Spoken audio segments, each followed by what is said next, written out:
Typical Thanksgiving or holiday foods are very healthy. They're fruits and vegetables, lean meats like turkey or ham. Fruits and vegetables like apples and cranberries and sweet potatoes, butternut squash, green beans. Green beans is a typical holiday vegetable, but all of those are very healthy. It's just we add a lot of sodium and a lot of fat. Thinking about those basics like fruits and vegetables, and then making some healthier substitutions. And then it's also about how you make your plate as well and the portion sizes, and really filling up more on the fruits and vegetables and lean meats. A sample Thanksgiving plate with lean meat, turkey. I actually made a cranberry sauce for us today, and then some. You can really fill up on leafy green vegetables. Make your plate really colorful. This is a really pretty plate. A lot of us have seen the gelled canned cranberry sauce, so I used fresh cranberries like this and cooked them on medium in a saucepan with zest, about half of an orange zest and juice from one orange, and then I added some Splenda to it to kind of bring down the tartness and sweeten it up a little bit, and honestly just cooked for about 10 minutes until the cranberries burst.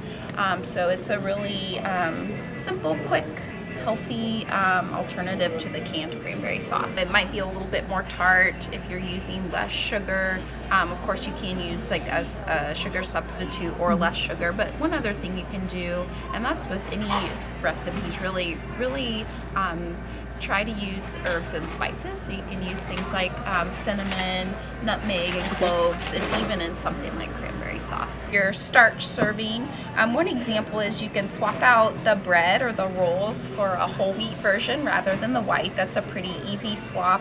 Also, if you have it available, you can use breadcrumbs from whole wheat bread versus the regular white bread for your stuffing. One really calorie-dense, high-fat thing during the holidays or at your Thanksgiving meal is gravy, and a lot of people make gravy from the fat drippings on their turkey. So you can still take those drippings from the turkey and chill them in the refrigerator, and then after it's chilled, the fat will come to the top, and you can scrape a lot of that solid fat off, and then make your gravy with the skimmed down fat or the turkey drippings. You can combine those drippings with like some chicken broth. You can even put a little bit of white wine in there to help with the flavor, and so that'll cut down on calories too. Sweet potatoes, I think it's great to get a fresh whole sweet potato like this.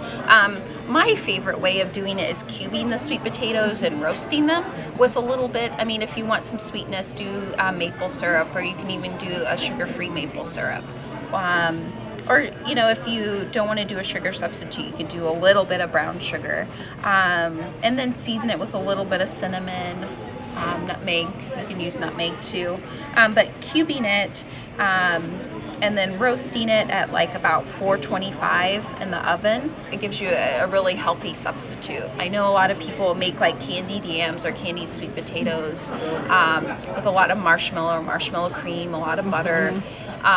If you're still going to do like candied yams, you could do like a healthier margarine, like a light margarine instead of regular butter or regular margarine.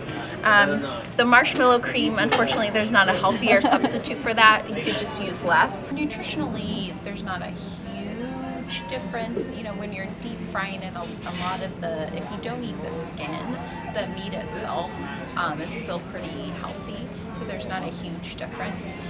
Honestly, the biggest part of the turkey that you'd want to avoid would be the skin. Skin is all fat.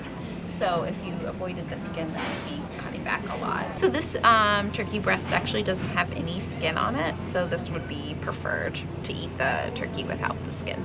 There are some swaps that you can do. If you chose pumpkin pie over, say, like pecan pie, you are saving about 200 calories for a slice. So just a simple swap like that can save you. And pumpkin actually does have some benefit. It does have pumpkin in it, so that's good. You can do some swaps like use the skim evaporated milk. You can use egg whites or egg beaters instead of the whole eggs. You can use a sugar substitute if you'd like. Even if you don't, even if it's just regular pumpkin pie, think about the size of your slice. I did cut this pie into eighths, and that's a pretty typical slice of pie. If you look at nutrition information, it's usually based on 1 serving, which is an eighth of the pie, so that's a pretty typical serving size. Other thing too, when you're looking at pie, if you choose a pumpkin pie or a custard or a pudding pie like this, you probably will be saving some calories versus like a cherry or an apple pie, because it has the second crust on top, whereas this is just 1 crust, so you are saving that way. A pumpkin pie is basically like a custard. The filling is really a custard. So you can bake a pumpkin pie filling without the crust. You can put the filling into a pie pan and bake it without the crust, so you'd be saving calories and fat that way if you just skip the crust. If you're filling up more on the fruits and vegetables, you might be less tempted to go back for seconds, so I think that's helpful as well. Drinking a non-calorie, a 0-calorie beverage with your meal can help make you feel full as well, so be less tempted to go back for seconds. Serving of meat is supposed to be about 3 ounces, so that's roughly 3 ounces of turkey breast that I put on the plate. I didn't stack it up really high. Typically, we encourage a 9-inch plate, making half fruits and vegetables, about 1/4 your starch or your grain, and 1/4 lean meat. And I encourage not stacking more than about an inch high. After everyone's done eating, put the leftovers away. Not only is it safer to do that for your leftovers, but that prevents nibbling, for the rest of the day. So.